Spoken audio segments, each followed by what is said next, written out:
ठीक है, चलो एक और देख लो, एक देव बाबा के बारे में लिख लो। देव नारायण जी और देव बाबा अलग अलग है, ठीक है। एक देव बाबा के बारे में, इनके बारे में मेन आपको फैक्ट याद होने चाहिए। एक तो उपनाम याद रख लेना इनके, इन्हें कहा जाता है ग्वालों का रक्षक या पालनहार। पालनहार एक इन्हें कहा जाता है ग्वालों का कष्ट निवारक देवता। एक इन्हें कहा जाता है पशु चिकित्सक, वेटरनरी डॉक्टर। पशु चिकित्सक का इनको ज्ञान था, पशु चिकित्सक भी इन्हें कहा जाता है, ठीक। एक और याद रखना देव बाबा के बारे में कि देव बाबा को जो है वो गुर्जर जाति का आराध्य देव कहा जाता है। गुर्जर जाति का आराध्य देव नारायण जी को भी कहते हैं, देव बाबा को भी कहते हैं। इनसे जो इंपॉर्टेंट फैक्ट है वो याद रखा, फैक्ट याद रखो इनसे। पहला फैक्ट तो है कि इनका जो वाहन है ना, वाहन वो है भैंसा या पांडा। भैंसा या पांडा, पाड़ा बोल दो, भैंसा बोल दो, ये इनका वाहन है, ठीक है। इनका जो प्रतीक चिन्ह है वो है एक हाथ में झाड़, व एक हाथ में लाठी। एक हाथ में झाड़ व एक हाथ में लाठी जो है वो इनका क्या है, प्रतीक चिन्ह। इनको प्रसन्न करने के लिए 7 ग्वालों को भोजन करवाना पड़ता है। देव बाबा को प्रसन्न करने के लिए देव बाबा को प्रसन्न करने के लिए 7 ग्वालों को भोजन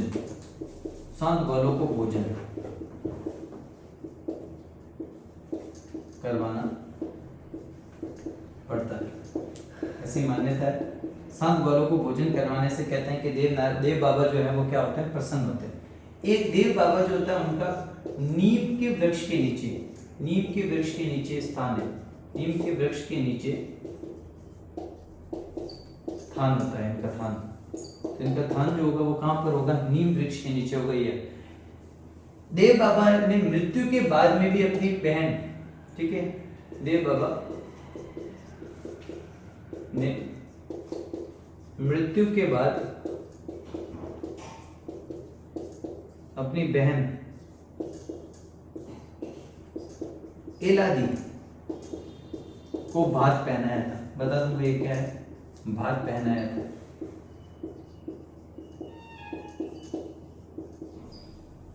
एक ये याद है। इनका जो प्रमुख मंदिर, देव बाबा का जो प्रमुख मंदिर है, ये एक तो इंपॉर्टेंट याद रख लेना। इनका जो प्रमुख मंदिर है वो है नंगला जाज, और नंगला जाज पड़ता है भरतपुर में, गैर तहसील में आता है, भरतपुर में पड़ता है नंगला जाज। नंगला जाज भरतपुर के अंदर क्या है, देव बाबा का प्रमुख मंदिर बना हुआ है। और वर्ष में 2 बार मेले भरते हैं, 2 बार मेला भरता है इनका।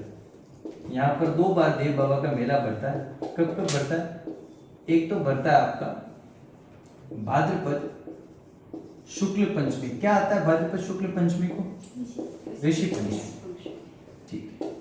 कामा भरतपुर में भी तो देखा था अपन ने, ऋषि पंचमी में भोजन थाली का मेला, वेरी गुड, ठीक है। एक भरता है इनका चैत्र शुक्ल पंचमी, तो दोनों ही याद रख लें। ये एक लोक देवता और है देव बाबा, जिनके बारे में कुछ विशेष फैक्ट है वो आपको याद रख लेना, ठीक है। अब अपन को जो डिटेल में पढ़ने थे ना लोक देवता, वो अपन ने पढ़ लिए।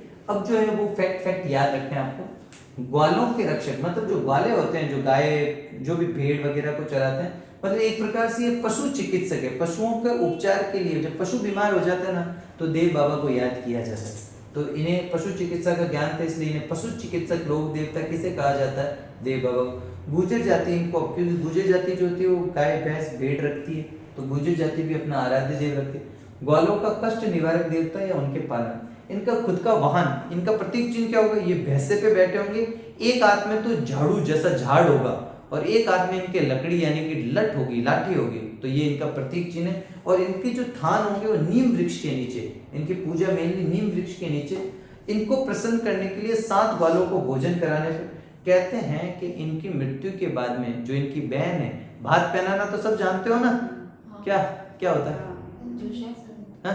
बहन की बेटी की शादी के समय आते हैं और बहन को चुनरी उड़ाते हैं, उसको जो सामग्रियां देते हैं, जो भी चुनरी वगैरह जो मायरा टाइप का, हाँ, तो वो जो है वो भात पहनाया था इन्होंने डेथ के बाद में भी, इसलिए इनका पर्चा लोगों ने माना।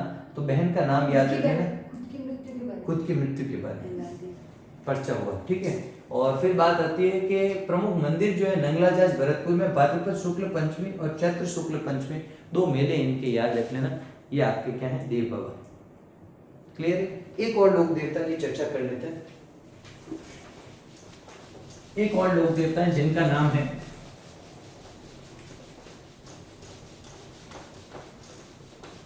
लोक देवता है जिनका नाम है रूपनाथ जी। क्या नाम है? रूपनाथ जी।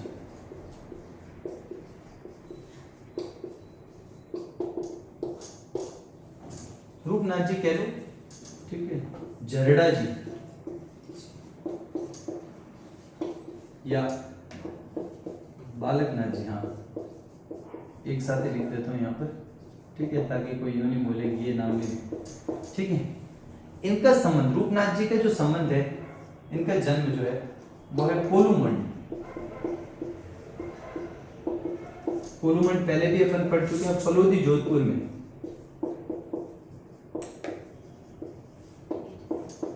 राठौड़ है, राठौड़ राजपूत है ये। पिता इनके हैं बूढ़ो जी और चाचा है इनके बाबूजी,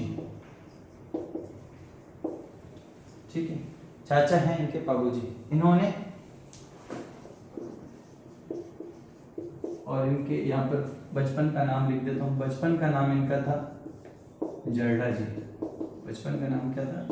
जरडा जी, ठीक है। इन्होंने अपने पिता व चाचा, बाबूजी और बूढ़ो जी की हत्या का बदला किससे लिया था? जिंद्रा। हत्या का बदला जो है वो बदला पहले भी मैंने बताया होगा, जायल नागौर के जिंदराव खिची को मार के। ये सवाल आप आया होगा, ठीक है, किसने बाबूजी की हत्या का बदला लिया था? तो जिंदराव खिची को मारकर, ठीक है, जिंदराव खिची को मारकर जो है बदला लिया था, ये भी याद रखना। तो किसने लिया था? एक विशेष और बात है, इनके जो प्रमुख मंदिर है वो कहाँ पर है? प्रमुख मंदिर, इनमें फैक्ट जो याद रखने लायक है वो बता दूंगा। प्रमुख मंदिर, एक तो इनका जो जन्म स्थान है वही कोलूमंड जोधपुर, एक तो मंदिर है ये, और दूसरा है आपका सिंबुदड़ा।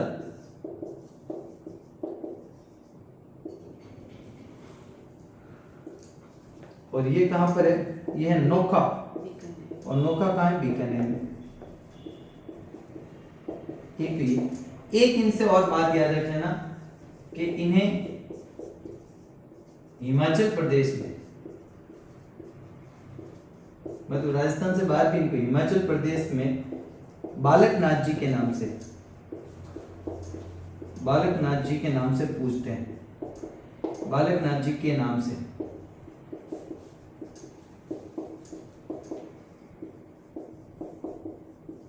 दोबारा सुन लो, रूपनाथ जी को ये जरडा जी या बालकनाथ जी कहते हैं।